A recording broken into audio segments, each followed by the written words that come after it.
শীতের দুপুরে গরমে রোদের মধ্যে বেশ এরকম বেগুন ভাজা দিয়ে খিচুড়ি খেতে কার না ভালো লাগে। তো আজকে এই শীতেতে আমি খিচুড়ি করেছি। তার জন্য ফুলকপি, গাজর, আলু এইভাবে কেটে রেখে নিয়েছি। চাইলে বিনস আর শিম দুটোই দেওয়া যেতে পারে। আমার বাড়িতে আবার এই দুটো পছন্দ করে না। এবার কড়াইশুঁটিও ছাড়িয়ে রেখে দিয়েছি। প্রথমে আমি মুগ ডালটাকে ভেজে নেব।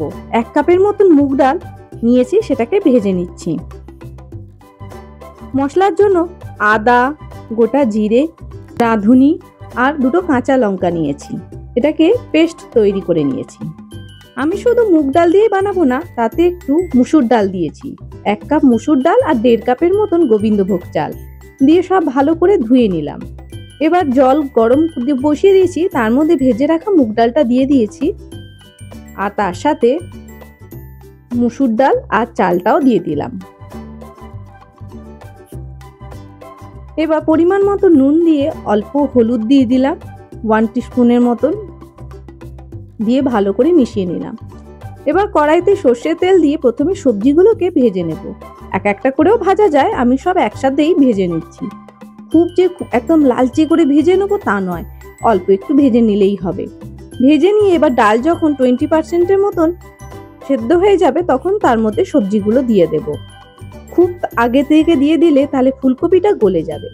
আবার কড়াইতে অল্প তেল দিয়ে 2টো শুকনো লঙ্কা, 2টো তেজপাতা আর 5 ফোড়ন দিলাম 1 টিস্পুনের মতো, আর বেটে রাখা মশলাটা দিয়ে ভালো করে মিশিয়ে নেব। এবার তাতে হলুদ, লঙ্কা গুঁড়ো আর ধনে গুঁড়ো দিয়ে ভালো করে মিশিয়ে নিয়ে পরিমাণ মতো নুনও দেব, কিন্তু সেটা পরে দেব। এবার মশলা থেকে যখন তেল বেরিয়ে আসবে, তখন এর মধ্যে কেটে রাখা একটা টমেটো দিয়ে দেব।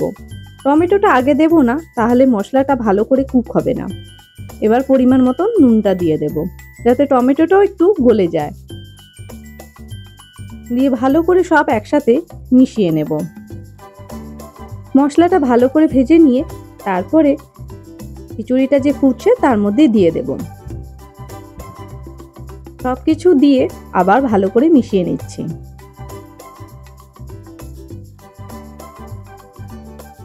এবার পরিমাণ মতন একটু নুন দিয়ে দেবো। নুনটা আপনারা নিজেদের স্বাদ মতন দেবেন। রান্নাটা যখন 80%-এর মতন হয়ে যাবে, তখন এর মধ্যে কড়াইশুঁটিটা দিয়ে দেব, দিয়ে ভালো করে ফুটতে দেবো।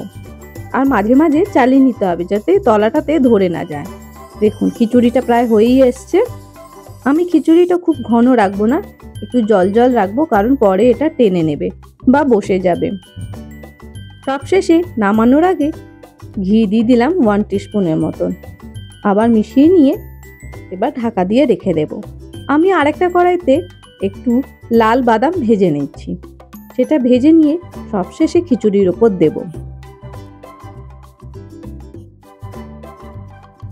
আপনারা লাল বাদাম যদি না দিতে চান, তাহলে সেক্ষেত্রে নারকেল অল্প কেটে সেটাও ভেজে দিতে পারেন। ব্যাস তৈরি হয়ে গেল। আর খিচুড়ির সাথে একটু গরম গরম বেগুন ভাজা না হলে কি ভালো লাগে, এই জন্য গরম গরম বেগুন ভাজাও করে নিচ্ছি। তাহলে আজকে রান্না আপনাদের কেমন লেগেছে? ভালো লাগলে অবশ্যই লাইক শেয়ার করতে ভুলবেন না। আর আমার চ্যানেলে যদি নতুন সদস্য হয়ে থাকেন, অবশ্যই চ্যানেলটিকে সাবস্ক্রাইব করবেন, তার সাথে বেল আইকনটি ক্লিক করবেন। তাহলে আমি যখনই কোনো রান্না করব, নোটিফিকেশন আপনাদের কাছে সরাসরি পৌঁছে যাবে। এর সাথে অন্যান্য রান্না দেখতে হলে অবশ্যই চ্যানেলটিকে ভিজিট করুন। তাহলে আজকে ভিডিওটা এখানেই শেষ করছি। পরবর্তীকালে আবার কোনো নতুন ভিডিও আপনাদের সঙ্গে আমি শেয়ার করব। ততক্ষণের জন্য বিদায় নিলাম। ভালো থাকবেন, সুস্থ থাকবেন, আর অবশ্যই আমাকে কমেন্ট বক্সে লিখে জানাবেন কেমন হয়েছে। দেখার জন্য অশেষ ধন্যবাদ।